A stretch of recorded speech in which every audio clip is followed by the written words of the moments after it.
90% of businesses in New Zealand have less than 5 staff. And I pulled this data from business.gov.nz and I thought I'd run you through some of these stats just so you know where you may sit or what business actually looks like in New Zealand. So when I pulled this data, basically there are roughly 612,400 businesses in New Zealand. Now 448,000 of those have 0 staff. So they will be contracting, they'll be sole traders, they might even have international contractors. So let's not forget that they're still employing people, we're just not calling it an employee. So, but it's not uncommon for a lot of businesses, around 70%, to not actually have any employees.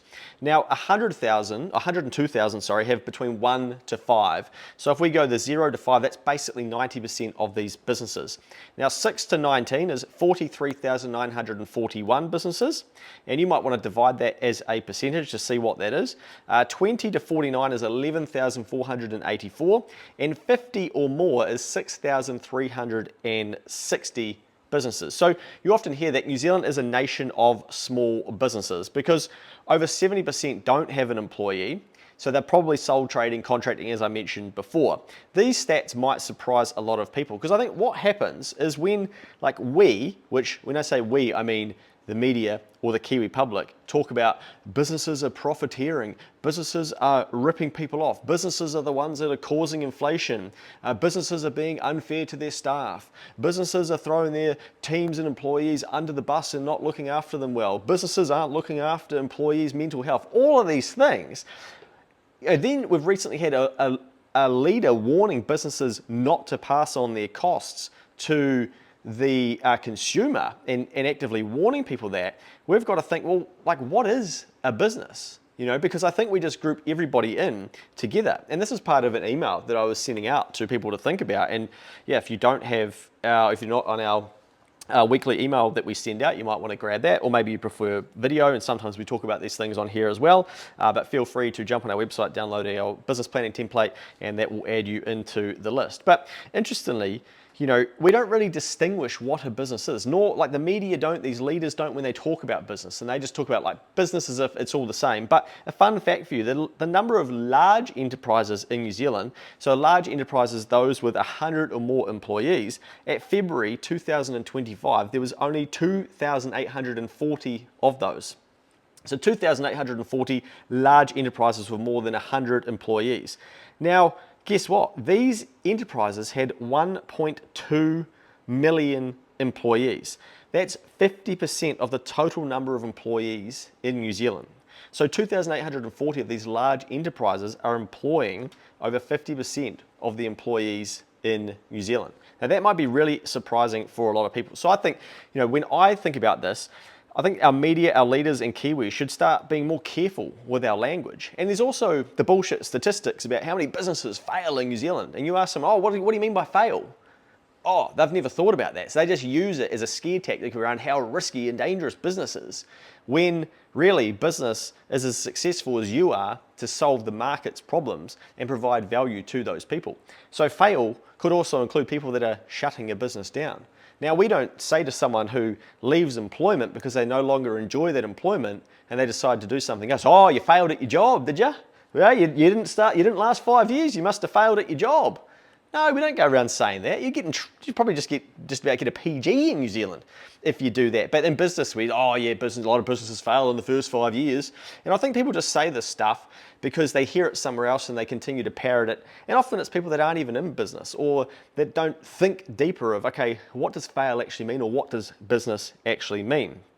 Because when we criticise business, who are we really talking about? You've got the solo tradie trying to pay suppliers and their mortgage, good on them. The cafe owner employing 3 staff and working 60 hours a week, true story in hospitality, shout out to all those people in hospitality. That sound very familiar for them. I think about it sometimes, I walk past the cafe and I think, wow, it's the same stuff in the cabinet, you're serving people, you're making the coffees, it's the same thing every day. Like that. I don't know if I could do that. People probably say that my role is similar every day as well. I think it's very dynamic, but I wouldn't mind, doing a little bit of a shift here and there in the hospitality space. Maybe a hospo business can have me for a night or a day to have a bit of fun. Maybe I could do some work experience, but I don't know if I could do that every day. So shout out to those hospitality people. The physio, for instance, I probably need to go to the physio. The electrician, the small manufacturer carrying personal guarantees. We forget to talk about the the small business owners and what they're going through. I think they just get misrepresented out there. Or are we talking about the 2,840 large enterprises that employ half the country? So just be careful when you're hearing these things in the media, or when you're even having conversations yourself, or you hear your mates slagging business or talking about it. What do you mean, mate? What do you mean by business? Who's a business owner to you? Oh, business owners are all assholes. Okay, like how? Explain that to me. Because I think most people haven't thought about it. They've just had ideas planted into their brain by the media and all sorts, or people, they've had a bad experience with business, and so then they say, oh, all business owners, they're all corrupt, or none of them pay any tax, and they're all writing things off, and just all these stupid things that people say about business without really understanding. And I think lumping all of that together is pretty lazy. And most Kiwis have, no idea of the difference in business and business sizes, and small businesses are not typically sitting on excess margins as well. The bulk of the businesses that we work with, they're not deliberately trying to make a loss. They're not out there ripping people off. They're busting their ass, taking risks, creating opportunities for people, and hopefully being rewarded with a profit if they can do it all well. And part of our role is to help them do that through the business planning work that we do, and that's what we love seeing, is helping aspirational business owners get closer to their goals. But I think some of this stuff that business owners are all killing it, and they're ripping people off, and they're profiteering, and they're creating inflation, they shouldn't be passing on their costs. Seriously? Like, a lot of business owners have had their margins eroded over the last few years. So a lot of businesses are navigating cash flow pressure, how they're going to pay the bills, rising compliance costs, insurance increases, wage growth, and volatile demand. And a constant 3-year cycle of, okay, what government's going to be in, everyone sits on their hands, and then demand slows down. So, business is a game for the resilient and the people that, are able to figure out what the market wants, and you've got to be good at that, because if the market doesn't want it anymore, then you're going to go out of business and you become a liquidation stat, and then everyone in New Zealand, or a lot of people in New Zealand, are sort of like, oh yeah, another business failure. I told your business is risky. Bad businesses are risky because the market doesn't actually want what they do. So you have to educate yourself as a business owner, and this is part of why we do this content, to help people understand this stuff more, so that they can increase their likelihood of getting to their goals, increasing their profit, or achieving the things that they set out to achieve, and also not ending up in those statistics, but they can have a good crack of it and see, is this really for me? Now, we are in business as well, and I think, if we want better policy, better conversations, better outcomes as a country, we need better distinctions when we talk about business, because in New Zealand, business, to many of us, is actually you and I, like us in the trenches, and it's someone who's backing themselves and that's walked away from maybe a safe income or a safe path and going, you know what, I'll have a crack at something different. And they're carrying risk, they're paying wages and trying to build something to benefit others. Let's not forget that.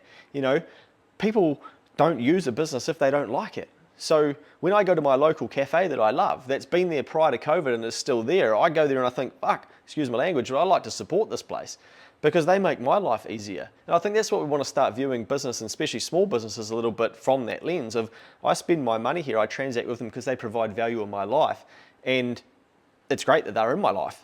So if that business isn't there, that's frustrating, and maybe I've got to go find something else. But I think how we spend our money with SMEs and businesses is a great way to support other businesses that we may value. And I think if we looked at it from that lens, it's a lot more positive than kind of, well, these businesses are trying to take money off of me. I think when you're willingly and actively deciding to transact, it's a beautiful place, and it's a beautiful thing to see people willingly transact when the value exceeds the price that they're having to pay.